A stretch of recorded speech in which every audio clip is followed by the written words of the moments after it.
الله أكبر. فالعدل أساس الملك، فالعدل أساس الملك. لذلك من صور الظلم أيضا أن تعزل موظفا بغير سبب، أن تعزل موظفا بغير سبب، وأن توظف رجلا تعرفه محاباة وليس أهلا لهذا المنصب. اليوم كثران هذا الأمر.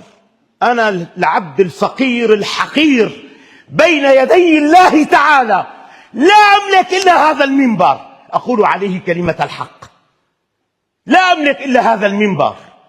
هذا العزل العشوائي للموظفين ليس له أساس، ليس له صحة، لا يجوز، لا يجوز.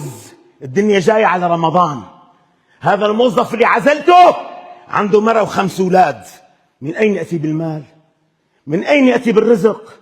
من أين يأتي بالطعام لمرته وأولاده؟